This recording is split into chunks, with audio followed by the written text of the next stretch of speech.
Agora sim. Está gravando. Vamos lá. Parashá Behar, porção 32 da Torá, capítulo 25 de Vaikra, Levítico. Então, vamos lá. E falou o Eterno a Moshe no monte de Sinai, dizendo: fala aos filhos de Israel e dize-lhes: quando vierdes a terra que vos dou, descansará a terra, descanso em nome do Eterno. 6 anos semearás teu campo, e 6 anos podarás tua vinha, e recolherás o seu produto. No 7º ano, sábado de descanso será para a terra, sábado em nome do Eterno. Teu campo não semearás a tua vinha, não podarás. O que nascer por si mesmo depois da ceifa, não cegarás, e as uvas separadas para ti da tua vinha, não colherás. Ano de descanso será para a terra. E serão os produtos do descanso da terra livres para comer, para vós e para todos, igualmente, para ti, para teu servo, para tua serva, para teu empregado, para teu hóspede que habitar contigo, para teu quadrúpede e para o animal selvagem que houver em tua terra, será todo o seu produto para comer. E contarás para ti 7 semanas de anos, 7 vezes 7 anos, de maneira que serão os dias das 7 semanas de anos, 49 anos. E farás soar a voz do chofar aos 10 dias do 7º mês. 10 dias do 7º mês, o que é? Yom Kippur. No dia das expiações, farei soar o chofar em toda a terra. E santificareis o ano 50º e proclamareis liberdade para os escravos em toda a terra, para todos os seus moradores. Ano de jubileu, e houver, será para vós, e tornareis cada um a sua possessão, cada um a sua família voltareis. Ele é jubileu, somente o ano 50º será jubileu para vós. Não semeareis, não cegareis o que nascer por si mesmo, não colhereis as uvas da vinha separadas para vós, porque ele é jubileu, santidade será para vós. Do campo comereis seu produto. Neste ano do jubileu voltareis, cada um a sua possessão. E quando fizerdes uma venda a vosso companheiro, ou comprardes da mão de vosso companheiro, não enganareis cada qual ao seu irmão, conforme o número de anos, até o próximo jubileu, comprarás de teu companheiro, e segundo o número dos anos dos produtos, ele te venderá. Sendo muitos os anos, aumentarás o preço da sua compra.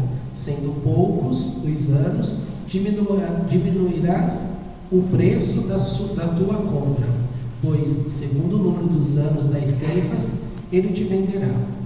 E não enganareis cada um ao seu companheiro, e temerás a teu Deus, pois eu sou o Eterno, vosso Deus.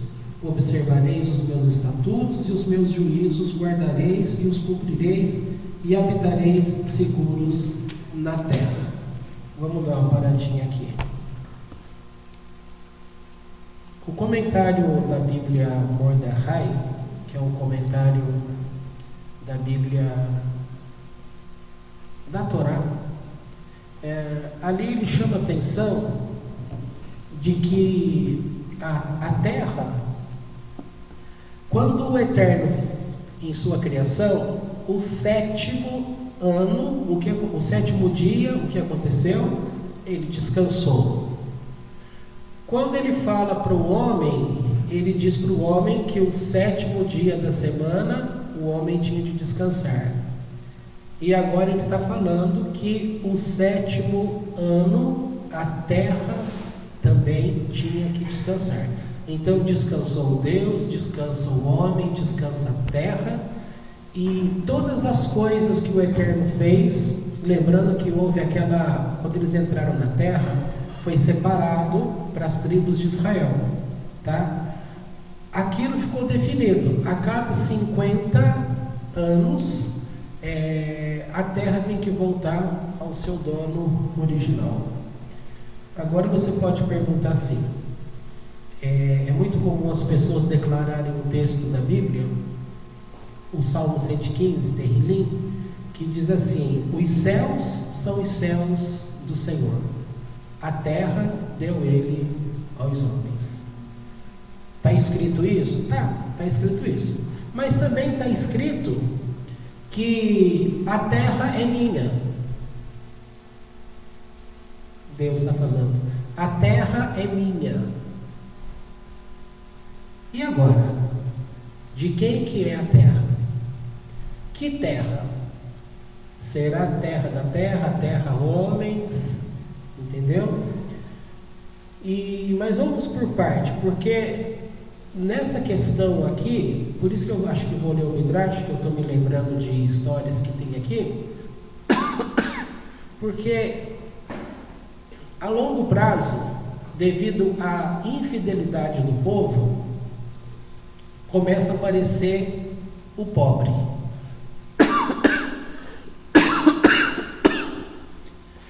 Nesse período, pense bem, tinha pobre aqui dentro do povo de Israel? Você pode pensar um pouquinho. Pronto, pensou? Agora responde. Tinha pobre? Por quê? Não sei, né? Você vai falar. Agora pense melhor de novo. Pensou? Tinha pobre? Esse é o inteligente, né? Respondeu a primeira vez que tinha. Aí eu falei, pensa de novo. Pensou? Aí na hora que vai dar a resposta, fala, não tinha. Agora a segunda resposta vai ser a mesma. Por quê? Também fica... Hã?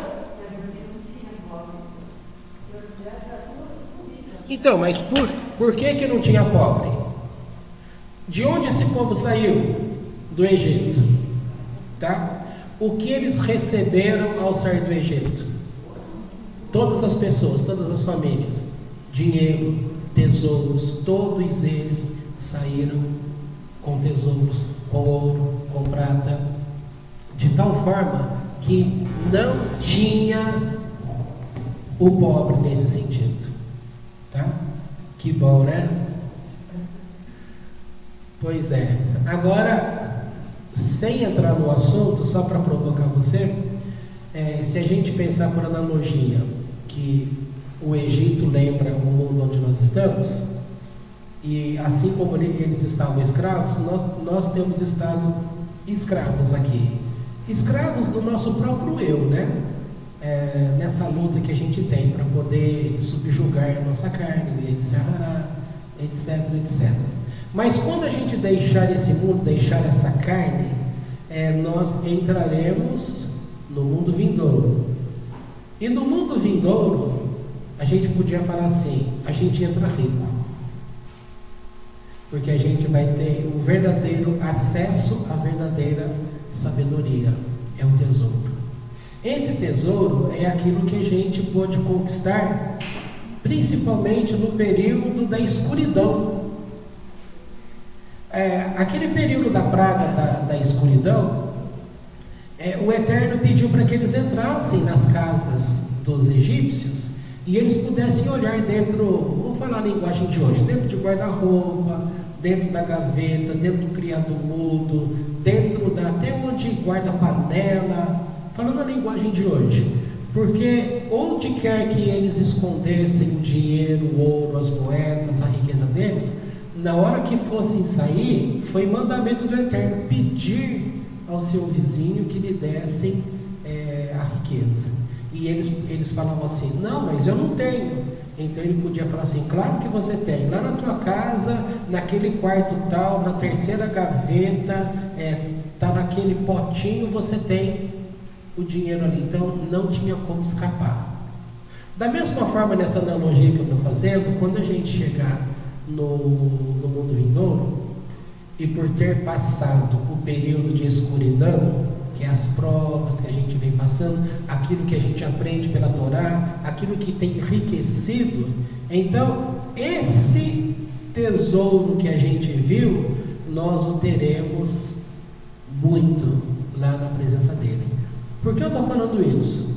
Porque conta-se uma história que foi permitido a discípulos de um dos rabinos, que eu não lembro o nome do rabino, foi permitido que eles subissem e vissem o seu mestre lá no mundo vindouro, no paraíso, tá? E quando foi permitido enxergar, ele viu aquele homem que era o mestre dele, numa escrivaninha, numa mesa, estudando Torá. E aí ele pensou assim, mas aonde está a diferença? Aí ele pergunta para o anjo, que quando ele voltou, ele pergunta para o anjo assim, eu não vi diferença, porque lá ele está estudando Torá, aqui ele estudava Torá, então eu não consegui ver diferença. Aí o anjo disse assim para ele, a diferença é que quando ele estudava Torá aqui, ele não entendia, lá ele entende tudo que lê. Então, nessa analogia que eu estou fazendo, muitas coisas que nós passamos aqui, nós passamos em escuridão, nós passamos com grande esforço para tentar compreender as coisas, e muitas vezes, na maioria delas, quando a gente fala da forma que temos aprendido nessas últimas semanas, que o pagamento do eterno julgamento será dado a recompensa no mundo vindouro, centrado naquilo que nós somos hoje, nós não concordamos e nós queremos a paga aqui, tá? Esse é o erro nosso. Quando Moisés chegou diante do povo, foi falar ao o faraó duplicou, triplicou a dor do povo. E o povo chegou ao ponto de falar assim, Moisés, se você de fato não puder nos ajudar, por favor, não nos atrapalhe. Então ele foi visto como estorvo. Agora, a questão ali, bem colocada, é esse mesmo pensamento de mundo do aqui e agora, porque para eles, esta redenção, salvação do eterno para eles, tinha que ser rápido, tinha que ser agora. Não adianta falar, o eterno vai livrar vocês mais para frente, não, o peso está agora, tem que ser agora. Assim é a nossa cabeça, a gente tem pensado muito assim nesse aqui e agora. Agora, voltando para esse tema do livro, está pedindo para a terra descansar, e você vai perceber que tudo na criação deve ter o seu tempo de descanso. Eu não sei se alguém já viu alguma coisa de astronomia, eu acho que eu me aventuraria a dizer que também no espaço também deve ter algum tipo de descanso. Porque pela impressão que me passa, isso é eu falando, tá? Sem pensar em Torá, não, isso é achômetro meu. Eu acho que tudo que existe tem período de descanso. Você vai fazer a ralá. Faz tempo que vocês não fazem ralá, né? Entendeu? Entenderam? Então, hoje eu fui comer um pedacinho de pão, aí pensei, será que eu como essa metadinha? E se tiver alguma coisa lá hoje? Então, para não ter problema, eu comi só metadinha. Mas, quando vai fazer a ralá, você também tem que colocar para descansar. Você vai fazer a massa aí de pão, de outras coisas, sempre coloca para descansar. Em tudo tem um período de descanso. Você tem um descanso semanal do teu serviço, você tem um descanso no meio do seu trabalho. Mesmo que não é um descanso oficial, você sempre sai do seu posto, nada, uns 10, 15 minutinhos, todo mundo pega um descanso. Trocando em miúdo, tudo que a gente faz, você coloca um pouquinho de descanso. Até mesmo em casa, sabe quando você está faxinando a casa, né? Aí você dá uma faxinada, tal, você sozinho, não tem, ninguém está te mandando. Você está fazendo porque você é obrigado a fazer, né? E aí, de repente, você dá uma paradinha, parece que você até põe o braço em cima da vassoura e descansa um pouquinho. Será que isso tem a ver com cansaço físico, preguiça, tal? A impressão que me passa é novamente isso que eu estou falando. Tudo tem que ter um descanso. Trabalha com o computador, chega uma hora que você não quer ver a tela mais. Mexe com leitura, tem hora que eu não quero ver livro mais. Quem mexe com comida, tem hora que não quer ver comida mais. Então, tudo é assim, tá? Que nem o Wilson trabalha na Mercedes, só vem caminhão, carro, a gente vai dar carona para ele, não, quero ir a pé. Será que é porque ele vê só carro? Quem sabe? Entendeu? São coisas que vai acontecendo. Vamos ler, portanto. Então eu estava dizendo que o comentário da Torá, Mordecai, ela conta que Deus descansou, o homem descansou, e agora ele está dando ordem para que a terra descanse. E aqui vai aparecer o tema de que as coisas que crescem ali no campo tem que crescer por conta própria. Se esse conta própria, você já aprendeu pelo livro O Caminho de Deus, que todas as coisas que têm o seu segmento comum, não é um segmento comum à toa. Sempre tem uma ordenança de Deus. Algum ser espiritual está responsável para dar sequência naquele negócio. Então esse período que não vai arar a terra, não vai cultivar a terra, não vai fazer nada, é permitido aqui que o dono não pode trabalhar a terra, não pode colher, vai ser sustento daquilo que nascer. Esse por conta própria, você chega à conclusão que é conta própria? Tem um ser espiritual da parte de Deus, um comando que mantém aquela árvore, aquela terra nascendo aos nossos olhos por conta própria, naturalmente. Mas você já sabe que não é naturalmente, há um governo. E nesse ponto, a propriedade dele não é simplesmente propriedade dele. Porque o pobre, a pessoa da rua, aquele que está em trânsito, ele pode entrar na propriedade e pegar a porção de comida para ele naquele dia. E o dono não pode impedir que isso seja feito, tá? E aí um outro comentário que se faz, que para quem é o dono da terra, ele fica muito preocupado quando chega esse ano de descanso, o 7º ano, tá? Mas para aquele que é pobre, ele espera com alegria. Quer ver uma coisa? Como é que fala aquele dinheiro que a empresa racha com vocês funcionários? É P o quê? Não, L. Participação de lucros. Pois então vamos supor que em agosto que a empresa faça isso. Tem empresa que faz 2 vezes no ano, tá? Então coloca aí, julho, dezembro. Nós estamos em maio. Será que o diretor da empresa quer que chegue rápido junho para poder fazer sair aquela bolada para todos os funcionários? Não, ele não vê isso com alegria, mas os funcionários não veem a hora que chega aquele valor. E tem gente que já gastou aquele valor, né? Imaginando que o dinheiro vem, ele já gastou, quando chegar ele quita o que ele já gastou. Agora para o financeiro, nossa, se acontecer tal coisa, isso, aquilo, esse dinheiro, gente, bateu o olho no dinheiro, o olhinho brilha de todo mundo, por isso que tem a corrupção. Isso.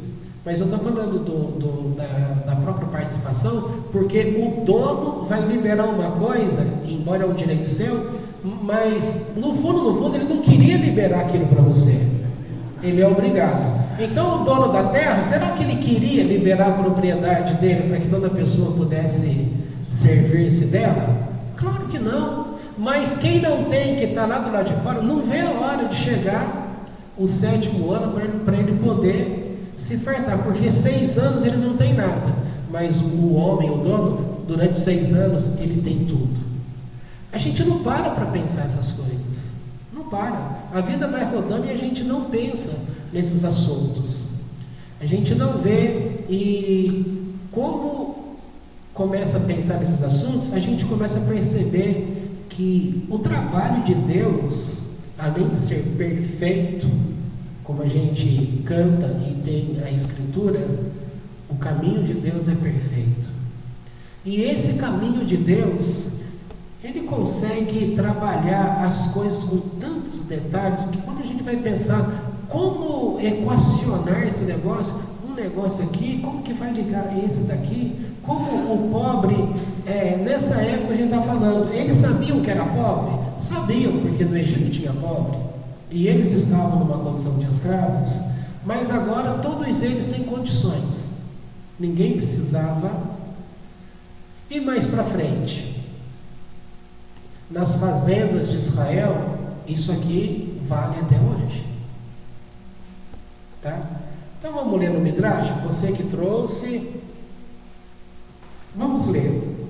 O primeiro tema do Midrash é a terra deve descansar em cada 7º ano. Acompanhe aí comigo a leitura.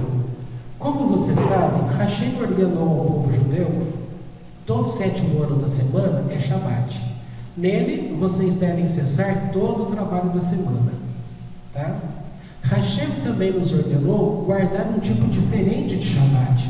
A cada 7 anos, a terra de Eretz Israel também terá um Shabat.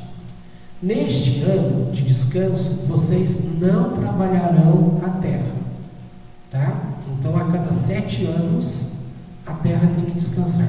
O Shabat da terra é chamado Shemitah. A palavra Shemitah significa renunciar ou abster-se. Durante este ano, os fazendeiros judeus em Israel devem se abster de trabalhar a terra. Por que Hashem deu ao povo judeu a mitzvah de guardar os anos de Shemitah? Relembremos o motivo por que guardamos o Shabat. Nós guardamos o Shabat para nos lembrar: Hashem criou o mundo em 6 dias e descansou no 7º dia. Mas, mais do que isso, um judeu que guarda o Shabat mostra que ele acredita que Hashem cuidará dele. De outra forma, como ele poderia deixar de ganhar dinheiro um dia por semana? Ele não tem medo de sua família não ter o suficiente para viver? Mas ele acredita em Hashem, que quem lhe ordenou descansar no Shabat proverá suas necessidades. Hashem deseja que os judeus, onde quer que estejam, coloquem sua confiança nele e somente nele. No entanto, ele teme que os judeus que vivem em Eretz Israel, que possuem fazendas generosas e férteis, comecem a depositar sua confiança na terra. Dá uma paradinha aqui. Isso aqui é um problema que a gente percebe no nosso dia a dia. Há uma frase que diz assim: você nunca deve chamar uma pessoa de honesta, a não ser depois que você dê a ela um período de tempo que ela tem que trabalhar com dinheiro. Se ela nesse período de tempo não se contaminar, você pode chamá-la de honesta. Nesse sentido, não existe honesto. Isso tem outra frase também, que diz que Isso. A oportunidade faz o ladrão. Essa é a desculpa dos políticos. Eles entram lá e a gente está vendo, né, que no governo não está sobrando nada, né? Daqui a pouco a gente pensa assim, tem que trocar o Senado, o Congresso, que é deputados com senadores. E a gente acha que trocando vai melhorar o Brasil. Se você tirar todos que estão lá e colocar outros novos, quanto tempo será que eles vão demorar para refazerem a corrupção? Quem sabe 1 ano, 2 anos, ou quem sabe o primeiro mandato passa tudo bem, mas no segundo mandato desse povo já formou uma rede de corrupção de novo. Por causa disso, a oportunidade faz o ladrão. Você mexe com aquele monte de dinheiro, aí você pensa assim, mas o que é 100 mil? Você acha? Como foi dito aí, o Aécio Neves pediu 2 milhões. Gente, 2 milhões para mim resolvia a minha vida para sempre. A sua também? Tem gente que está falando, olha, 500 mil já servia. 500 mil estava dentro de uma bolsa. Isso, essa reportagem. Era uma mochilinha, 500 mil por semana. Gente, 500 mil por semana não é nada. Não é nada. Então esse tipo de coisa está muito longe. Olha, eles falam umas cifras em dinheiro lá, que se pedirem para eu escrever no papel, acho que eu nem ia saber, de tanto número que tem. Acho que tem calculador aí que não tem dígito que dá aquele tanto. É muita coisa, gente. Portanto, aqui o funcionamento, ele vai nesse mesmo princípio. Você entra no esquema e de repente é a música do Zeca Pagodinho, deixa a vida me levar, vida leva eu, né? Então a corrupção te leva, de repente a tua propriedade, aquele teu emprego, você coloca aquele emprego, mas é daqui que eu ganho tudo. Será que é desse emprego bom que você tem que você ganha tudo? Será que essa casa boa que você está protegido de tudo? Será que qualquer coisa que você tenha, é isso que te dá segurança? Esta beleza que a gente vê as pessoas religiosas aí falando de Deus, eles ficam dizendo que Deus, olha, Deus é maravilhoso, Deus é comigo, porque olha o que Ele fez por mim. Está tudo vinculado a bens materiais. Está tudo vinculado. E é bem aquela questão que tem no Novo Testamento, quando fala assim, louco, se te pedires a tua alma hoje, o que você vai fazer? Novamente vem aquela questão, onde estamos depositando a nossa confiança? A nossa confiança tem que ser em Deus. Mas no começo, se você lembrar, eu tenho falado desse questionamento que nós fazemos sobre recompensa e punição. E assim aquela escuridão que eu falei, a gente tem perdido referência e a gente chega ao limite de falar que o presente que você tem a receber no Olam Rabá não interessa. Veja como a tua dor está distorcendo a tua confiança em Deus. Você está chamando o verdadeiro pagamento do eterno como irrisório. Esse período de tempo aqui na terra não é Ele que determina. A verdadeira vida com Deus é aquilo que você vai ter depois. Mas Ele estabeleceu um tempo para você conquistar a quantidade do que você vai ter depois. Você tem que passar por esse período aqui, agora. Eu não quero complicar o assunto, mas não significa que quanto mais sofrimento, melhor. A gente tem uma ideia muito errada. A gente associa sofrimento com humildade, falta de dinheiro com humildade, pobreza com humildade, falta de estudo com humildade. Não tem nada a ver. O verdadeiro humilde é aquele que reconhece o lugar de Deus e ele se rende a Deus nesse sentido. Então ele é humilde nesse sentido, tá? Vamos ler mais um pouco. Eu parei aonde? Confiança, depositar sua confiança na terra. Então, no parágrafo de baixo, assim Hashem deu ao povo judeu outra mitzvah para ser cumprida em Eretz Israel, a mitzvah de Shemitah. Cada vez que um fazendeiro judeu observa as mitzvot de Shemitah, ele se lembra: Hashem, Criador do mundo, é quem alimenta a minha família, a mim e a minha família. Agora veja, as 3 promessas de Hashem aos Bnei Israel. Hashem fez 3 promessas a Bnei Israel se eles cumprirem todas as mitzvot dos anos de Shemitah.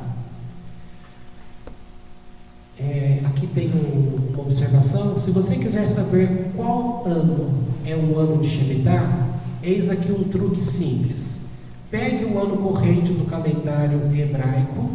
Nós estamos no 5.777. Divida-o por 7. Se não restar nada, este é um ano de Shemitah. O número restante é o número de anos desde o último Shemitah. Pegue, digamos, o ano 5.774. Dividindo por 7, sobra 6. Assim você sabe que se passaram 6 anos desde o último Shemitah. E o próximo ano é Shemitah. Quem tem uma calculadora aí para pegar 5.774, divide por 7. Aqui no exemplo ele pegou 5.774, dividiu por 7, sobrou 6. Então aqui está dizendo, agora você sabe que já se passaram 6 anos desde o último Shemitah. E o próximo ano é Shemitah.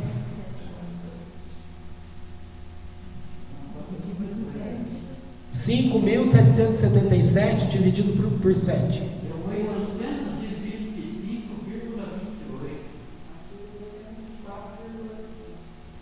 Hã? Não. Mas aí não aparece, né? A sobra. Não aparece a sobra. Tem que ser na mão, igual quando a gente aprende lá na escola. 5, 7, 7, 7 dividido por 6. 5 divide 6? Não. Então você pega 56 por 7. Hã? Aí vai dar, vai ter a sobra. Quem sabe fazer a continha na mão?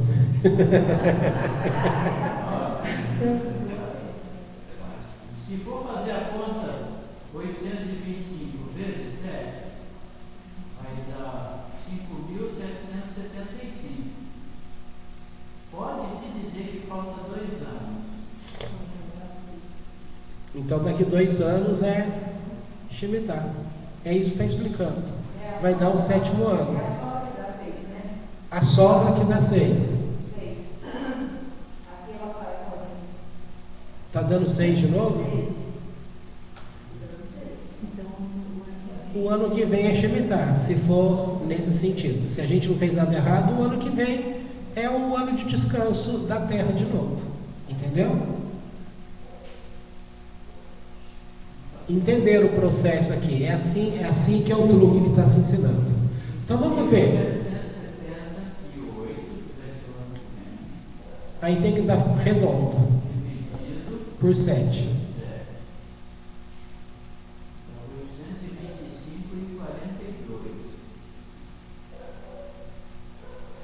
Então ele falou 3 promessas de Hashem. A primeira, ele prometeu que a colheita do ano anterior a Shemitah duraria por 3 anos. Não se preocupem, eu, Hashem, abençoarei a terra. A colheita do 6º ano durará para o 6º, o 7º e o 8º ano. Gente, crer nisso daqui é aprender a depender de Deus, porque você tem que crer que aquilo que você faz em 1 ano vai durar por 3. Segundo, ele prometeu, durante o ano de Shemitah, vocês se sentirão satisfeitos, mesmo comendo pequenas porções de comida.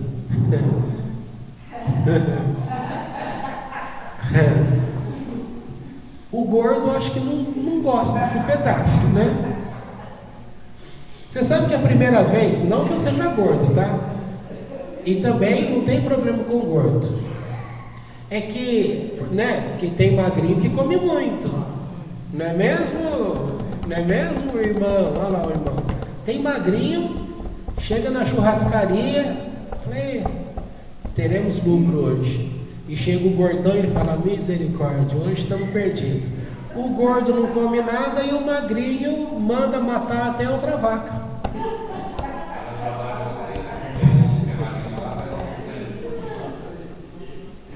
É isso mesmo. Pois é. Então, veja só, eu parei aqui de propósito, porque eu acho que o nutricionista judeu ou aquele que passou por conversão deve adorar esse pedaço. Que aqui está dizendo o seguinte: Deus está te prometendo que você vai comer, olha só, o número 1 está dizendo que o ano sexto Deus iria permitir que a colheita, os bens, durariam para o sétimo, o sétimo e o oitavo ano. Não é isso? O sexto, o sétimo e o oitavo ano, tá? A produção. A gente pensa assim, se eu estou colhendo anualmente 100, então no sexto eu vou colher 300, que vai ser 100 para um ano, 100 para o outro, 100 para o outro. E quando ele fala o segundo, dá a impressão que não, que vai ser os mesmos 100. Pode perceber a ilusão que nós temos, que quando Deus fala que vai prosperar você, você acha que você vai ganhar muito dinheiro, que você vai aumentar os teus bens.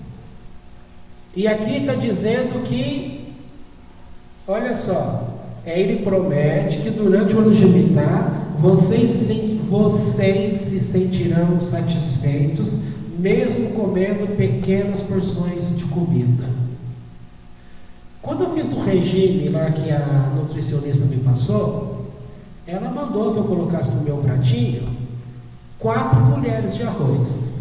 Aí eu pensei assim, nossa, 4, vou passar fome? 4 colheres de arroz?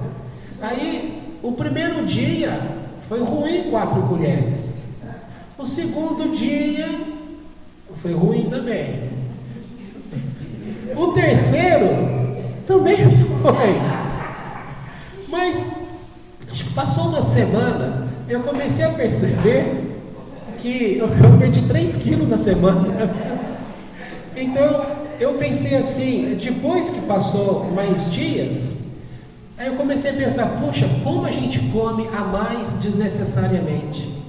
Porque a famosa 4 colheres de sopa, tá? E eu lembro na minha época de colégio agrícola, gente, sabe a escumadeira? Que é isso aqui? Eu e os amigos de quarto lá, cada um na hora do almoço comia 6 de arroz daquela lá. 6 na bandeja. Eu acho que eu comia por 10 pessoas. E era magro. Bons tempos, né? Agora eu não como nada e sou gordinho.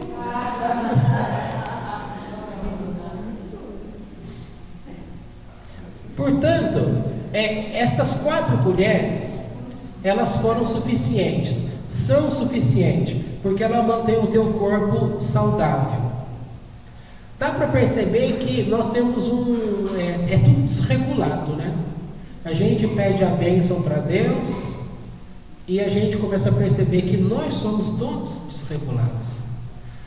Quando está falando aqui que a porção do sexto ano ela vai ser suficiente para o sexto, para o sétimo e para o oitavo, é que a porção que a pessoa vai comer menor vai trazer saciedade. Mas será que Deus precisa operar um milagre no teu cérebro, naquela parte cerebral que é o centro da fome, tá? Que ele tem que alterar fazendo um milagre para que a pessoa se sinta satisfeita? Ou verdadeiramente nós somos acostumados sempre ter além daquilo que precisamos? Falando sério, eu acho, baseado nesse exemplo que eu te dei de mim mesmo, que nós estamos acostumados a sempre lhe dar o nosso mínimo, já é o máximo em muitas coisas, tá? E vamos ver a terceira. Ele prometeu: se vocês cumprirem tantos anos de Shemitah quanto os de Yovel, falaremos mais adiante sobre Yovel. Vocês estarão seguros em Israel. Mas se vocês não observarem Shemitah e Yovel, seus inimigos forçarão vocês a Galut, exílio em países estrangeiros. Aqui te dá uma resposta. Além dos pecados, da idolatria, de tantas coisas que o povo fez com que eles perdessem o direito da terra deles, o que eles também devem ter feito de errado? Não cumprir Shemitah e Yovel. Tá? É uma chance. Por quê? Porque eles foram para Galut. Galut é o exílio. E hoje, ainda nos estudos, o judeu, ele se considera ainda da Galut, porque para eles ainda não veio a redenção. A redenção virá com a volta de Mashiach, onde todos estarão de volta à terra de Israel. Tá?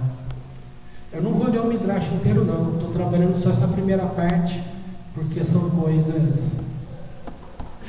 Eu vou mais uns 15 minutos. Já foi aqui. Por que Hashem pune os judeus tão severamente se eles não cumprirem Shemitah? A razão é que transgredir as leis de Shemitah mostra que nos falta confiança no Criador do mundo. Uma pessoa que Mehalel Shabbat, profana o Shabbat, é punido de forma estrita. Ele mostra que não acredita em Hashem. Quem criou o mundo em 6 dias? Similarmente, um judeu que não cumpre Shemitah também carece de fé e confiança em Hashem. Aí vai contar uma história, tá? A confiança em Hashem que foi recompensada. Essa historinha você lê depois. Aí tem a história que você conhece no livro de Malachim, que é Reis, a farinha e o azeite que duraram, tá? Lembra quando o profeta Eliahu chega lá e fala com aquela mulher e mandou pegar as vasilhas, tá? O ano de Shemitah tem de mim leis especiais. Vamos ver as leis. Um judeu é proibido de trabalhar a terra em Eretz Israel. Isso ficou claro. Cada ano de Shemitah começa em Rosh Hashanah. Quando é Rosh Hashanah? Primeiro dia do 7º ano, de Shireh. E termina antes do Rosh Hashanah seguinte. Durante este tempo todo, um fazendeiro judeu em Eretz Israel está proibido de semear, plantar ou colher. Ele também não pode arar nem fazer qualquer outro trabalho que melhore o solo. Ele pode regar as plantas apenas o suficiente para evitar que elas morram. 2. A produção do ano de Shemitah é sagrada. Ela não pertence ao fazendeiro. O ano de Shemitah, mesmo que um fazendeiro veja suas árvores frutíferas florescendo e produzindo frutos, ele não pode colher todos os frutos para si. A produção que cresce durante Shemitah não pertence ao proprietário, pertence a Hashem, quem ordenou que ela fosse dividida igualmente entre todos os judeus. Qualquer judeu que queira pode vir e pegar um pouco. O fazendeiro é proibido de trancar seu portão e evitar que outros judeus entrem. Para si mesmo, ele pode pegar o tanto que necessite para aquele dia, mas está proibido de pegar mais que isso. Imagine se as instituições religiosas no Brasil tivessem que ter um ano de Shemitah. Imagina, ao invés da pessoa dar o dinheiro, durante um ano a instituição que iria sustentar a família da pessoa, quantas instituições iriam cumprir isso? Você vê como que eles não cumprem as leis. Agora está na era da graça.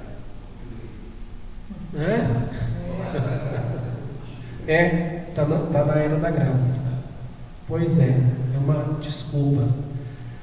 Qualquer fruta que tenha nascido, que tenha crescido durante Shemitah é sagrada e deve ser tratada de forma diferente de uma fruta comum.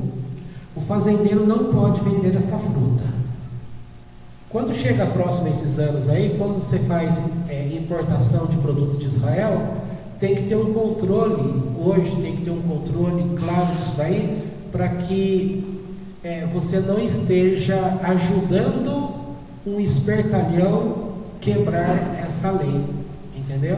Porque você compra de fora, você tem que saber que realmente aquela produção não faz parte do ano que é o ano do descanso. A casca e outras partes que restam depois que a fruta é comida não podem ser jogadas no lixo, devem ser colocadas em um campo ou deixadas até que apodreçam. Vegetais têm uma lei diferente das frutas. Nossos sábios decretaram que todo vegetal crescido no ano de Shemitah não pode ser comido. Nossos sábios temiam que, se não fosse por esta lei, algum judeu desonesto poderia plantar vegetais durante Shemitah e afirmar: eles cresceram por si mesmos. Terceiro, dívidas são perdoadas no ano de Shemitah. Bênção, hein?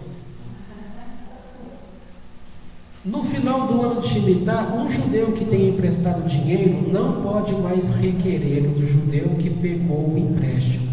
Esta mitzvah se aplica tanto dentro quanto fora de Eretz Israel. A mitzvah será discutida em Parashá Re'eh, no livro Devarim. E Shemitah nos dias de hoje, mesmo depois da destruição do Beit Hamikdash, o templo, os judeus que vivem em Israel devem cumprir as leis de Shemitah de acordo com nossos sábios. Hoje, os fazendeiros em Israel também cumprem a mitzvah de Shemitah. Eles podem molhar as plantas somente o suficiente para evitar que elas morram. Os fazendeiros que cumprem Shemitah sabem que perderão o lucro de um ano se não cultivarem seus campos, mas eles são heróis que confiam em Hashem.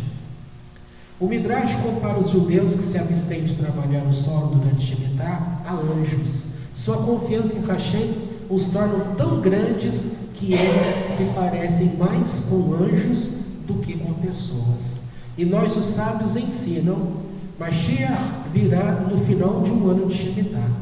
Aqueles que cumprem Shemitah de forma apropriada ajudam a trazer Mashiach.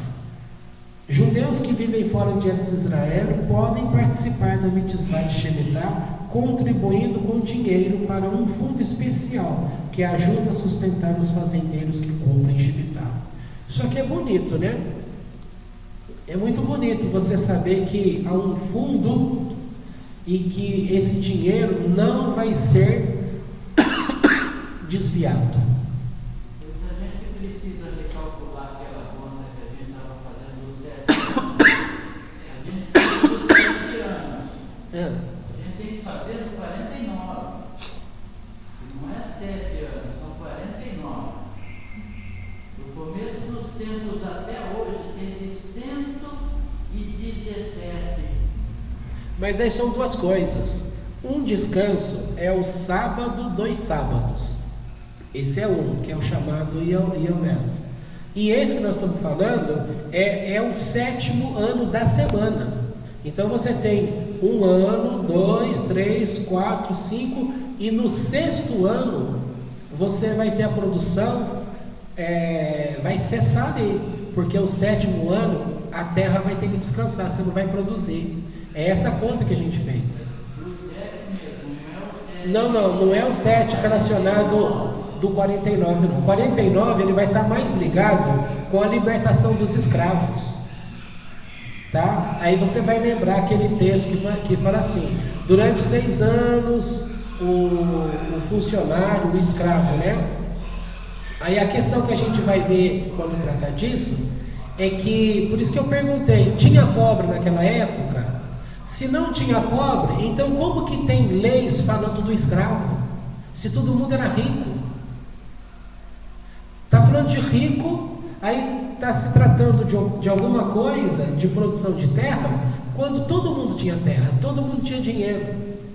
Mas a infidelidade, ou como o ditado popular que você conhece, a cabeça não pensa, o corpo padece.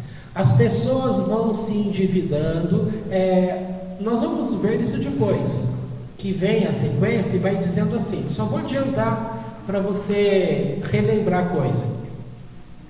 Você nunca vai para aquele pecado já extremo que te dá uma grande punição. Não tem sentido isso. Para um judeu se tornar escravo, ele não se torna escravo do dia para a noite.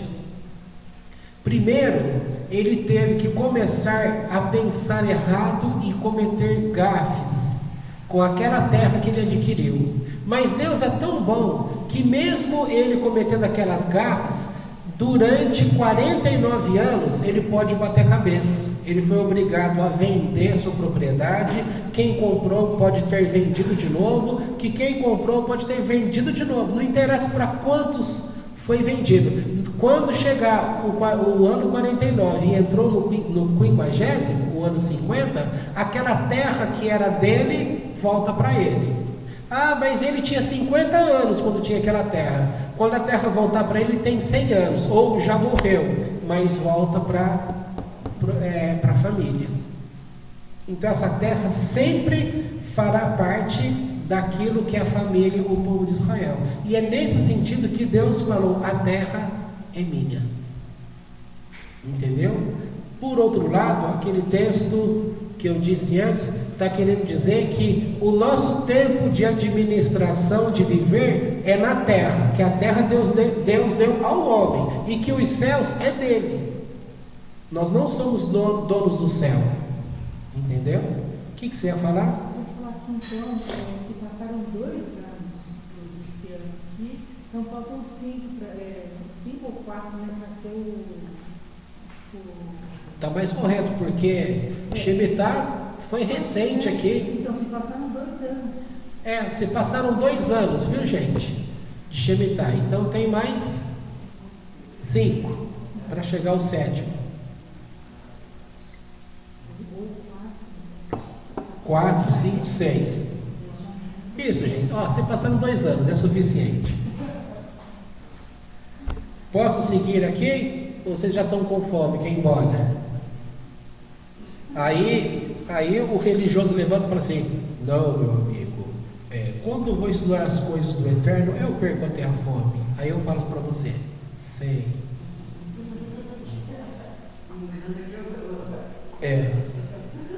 Em se tratando de comida, que não é o meu caso, está aí minha sogra que comprova. É verdade, não é mesmo? Eu nem tenho almoçado, essa semana nem almocei. Não tinha fome. Não tem fome. É verdade, eu não tenho fome. Bom, vamos ler, gente. Agora vai entrar a mitzvah de guardar o ano de Yovel. Eu não vou entrar agora aqui não. Vamos reter bem aí essa parte que você aprendeu, porque o importante não é só você pegar um ensino e deixar ele com aplicação no passado. Eu acho que você tem que pegar o ensino e ter uma aplicação para o teu dia de hoje. Entendeu? E o dia de hoje tem muita coisa que tem nos distanciado de Deus, que tem feito com que a gente perdesse a confiança. Tá? É só pensar, as dificuldades da vida que cada um tem tido, pode ver, você é uma pessoa diferente hoje por causa dessas tribulações.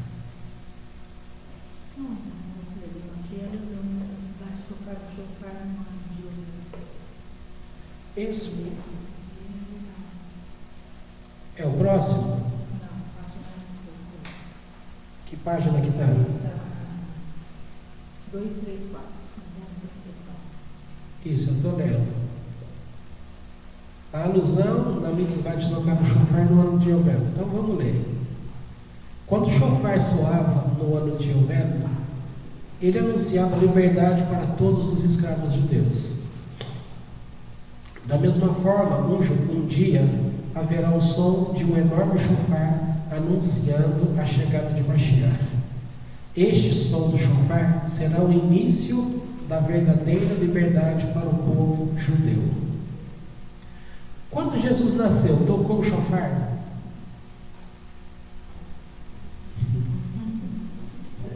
Não complica, né? Não mexe no formigueiro, não é isso? Alguns estão pensando. Mas Jesus é considerado por muitos como o Messias. O povo judeu voltou à liberdade? Não. Então, nesse sentido, Jesus não é o Mashiach. Ah, mas vai cumprir ainda um dia. Porque, eu acho que alguns iriam falar assim: sabe por que não tocou o chofar? Porque ele não veio, ele apenas nasceu. Então ele tem que nascer e para depois vir. E aí então fica fácil. Mas vamos seguir aqui. Este som do chofar será o início da verdadeira liberdade para o povo judeu. Mashiach virá e reconstruirá o terceiro Beit HaMikdash. O terceiro templo já foi construído? Não. Então Jesus não é o Mashiach. Hashem libertará o mundo do anjo da morte e do Yetzer Hará. Hashem já tirou o mundo do anjo da morte e do Yetzer Hará? Você continua tendo problema com a tua carne? Hein? O homem crente, o homem católico, o homem judeu, o homem budista, o homem não sei o que, passa na rua, vê aquela mulher bonita e ele fala assim: coisa horrorosa. Quem lembra disso? Tem acontecido isso? Coisa horrorosa. Então o Mashiach não veio ainda, porque ele continua inclinado para o mal. Tá? Eu sei que tem um monte de gente que não gosta de ouvir isso, tá? Mas não tem como você fugir disso. Não tem terceiro templo, não há paz na terra, o povo continua escravo, escravo do Yetzer Hará, escravo do anjo da morte. E já houve ressurreição dos mortos? Então Mashiach não veio. É simples assim. E os tzadikim viverão para sempre. Nós rezamos por isso todos os dias no Shema Nesrei. Toque um grande shofar para anunciar nossa liberdade. Se cumprirmos a mitzvah de libertar os servos hebreus no ano de Yoel, Hashem nos recompensará um dia com o toque do grande shofar que anunciará Mashiach. Aí é aquela questão: todos os campos devem retornar aos seus verdadeiros donos no ano de Yoel. A pergunta que você fez, que eu respondi, seria esse tópico. O próximo tópico são leis para comprar uma casa de volta em Eretz Israel. Aqui eles vão trazer a questão de que se a cidade era murada na época é uma coisa, se não era murada é outra coisa. Não podemos trapacear ao comprar e ao vender. Por quê? Porque você tem que calcular quanto tempo tem, tá? Quantos anos ainda tem. Aqui não é do 7º ano. Aqui não é do 7º ano. Uma questão é descansar a terra, outra questão é a propriedade voltar ao primeiro dono. Aqui entra a pergunta que você fez, o cálculo de anos. Se Levi era dono de uma terra, tá? Na verdade eles não tinham terra, né? Mas vamos colocar lá uma tribo, Yehudá. Então ele tem uma propriedade. Aí aconteceu alguma coisa, que é aquilo que a gente está falando. Para levar uma pessoa a ter que vender uma propriedade é porque ela está necessitada. A pergunta é: por que ela está necessitada? Se ela vivendo bem com Deus, ele estaria dando condições para todo aquele povo. É a pergunta que se faz no livro de Ruth, quando eles saem da terra, porque a terra não estava dando produção. Ou seja, eles estavam em paz com Deus? Não, estavam em erro. E aí Elimelec, o nome do marido dela, Aí quando ele chega lá, a primeira coisa que acontece, morre ele. Depois, os 2 filhos morrem e ela fica com as 2 noras. Uma nora, ela diz que podia ficar lá, porque numa das visões é entendido que ela não tinha condições de servir a Deus, voltando-se para o judaísmo. Então ela é aconselhada, como jovem, a ficar na terra dela, a casar de novo e viver a vida. Essa mulher fica tão revoltada naquela noite que ela vai e deita-se com 100 homens numa noite. Uma noite de sexo não é com 100 homens ao mesmo tempo, tá? Mas podia ser que houvesse uma fila. 100 homens. E ela engravidou de um destes. E quem nasceu? Gabriel, quem nasceu? Quem nasceu? Golias.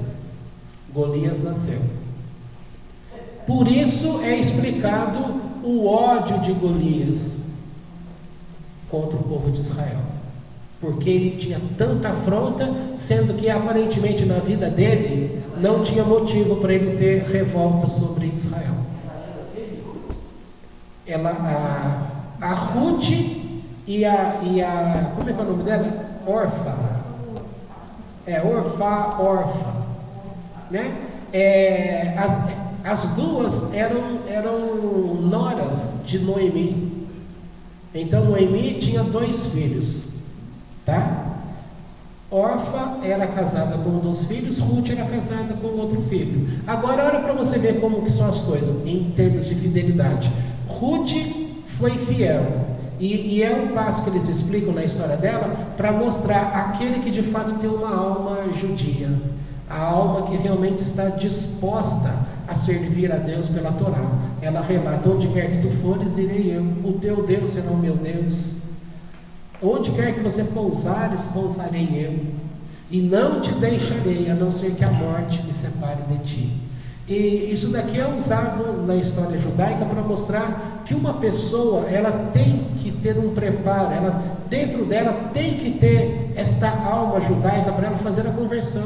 Porque se ela faz uma conversão sem que ela realmente se sinta assim, vai se tornar um peso, um fardo. Por isso eu gosto daquela aula do Rabbi Yaakov, que ele fala que ele mesmo, se eles tivessem entendimento completo do que era a vida de um Benei Noach, ele viveria muito bem como Benei Noach, tá? E muitos ele tem orientado para que você não tenha pressa de se tornar um judeu.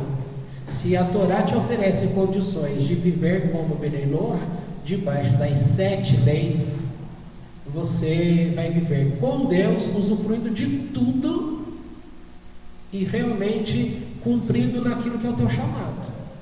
Agora, aqueles que se aventuraram e quiseram naquela ânsia de ser judeu, ele não vai conseguir cumprir, porque não está nele, está fora. Vai ser um peso, tá? E nesse assunto aí é que está falando que você não deve trapacear na venda. Eu estava explicando por que vai chegando.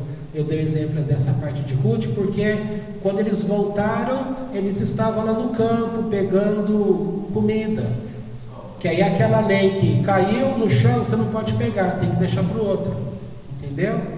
Não confundir as leis aí. Uma coisa é você estar colhendo cair no chão, outra coisa é Shemitah, o 6º ano, que você vai deixar que no próximo ano a terra dê por si só e as pessoas serão sustentadas, tanto o pobre como os empregados e o dono da propriedade.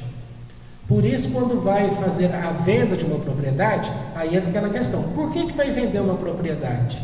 Porque ao longo dessa sequência de donos daquela propriedade, a mesma família, dei exemplo da tribo de Judá, por exemplo, quando chegou para vender, por que ele teve que vender? porque a cabeça não pensou, o coração deve ter se afastado de alguma forma de Deus, e ele foi então acumulando dívidas a tal ponto que ele se tornou escravo, ou seja, teve que vender a si mesmo. Ou então, se não tornou escravo, vendeu propriedade, porque tinha alguma coisa a vender ainda. Quando não sobrou mais nada, vende a si mesmo. Por isso que tem os mandamentos para o escravo, para a propriedade da terra.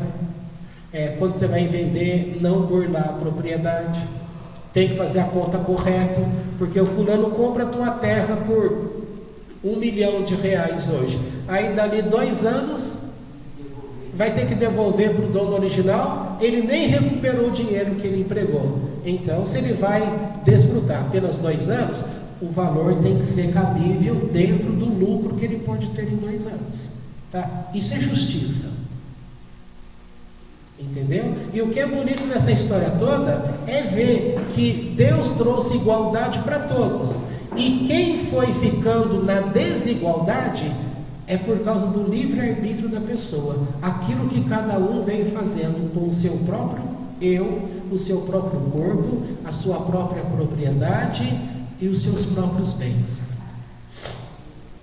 E aí dá origem, portanto, aos pobres no meio judeu, aos ricos, e vai por aí afora, tá? Mas está tudo aí previsto. E eu acho que é esse tipo de pensamento que faz você reorganizar a tua vida hoje, para a gente pensar que o ensino desse não se aplica para nós hoje. Talvez não se aplique porque você não tem uma terra para você colocar isso, mas você pode perceber sobre a confiança. As pessoas têm tido dificuldade em confiar em Deus, naquilo que a gente vê. Por isso, em muitos momentos, joga com aquele atributo de fé, dizendo que, ora, se eu estou vendo uma coisa, uma possibilidade, eu não preciso de fé. Agora eu tenho que crer em Deus que situações mudarão quando ninguém consegue achar e mostrar para mim como que vai mudar. Entendeu?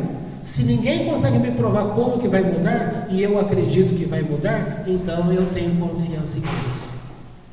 Isso é uma coisa para a gente começar a trabalhar. Por que veio desânimo, decepção, depressão, doença em nossas vidas? Porque a gente fica com a visão que está diante dos nossos olhos. Você olha para dentro do teu eu, você já determinou. E um agravante, aquilo que você fica pensando sobre você mesmo no tempo atual, você está ainda lutando a favor do teu inimigo, que eu nem estou chamando de diabo, essas coisas, que você mesmo está dando ordem para que as forças do universo traga mais angústia, depressão, pobreza, solidão para você. E quando você está falando que essa tua tristeza é porque você cansou de esperar em Deus. Então, essa aula de hoje, ela tem a ver com esse tipo de análise profunda que você deve aprender a fazer na tua vida.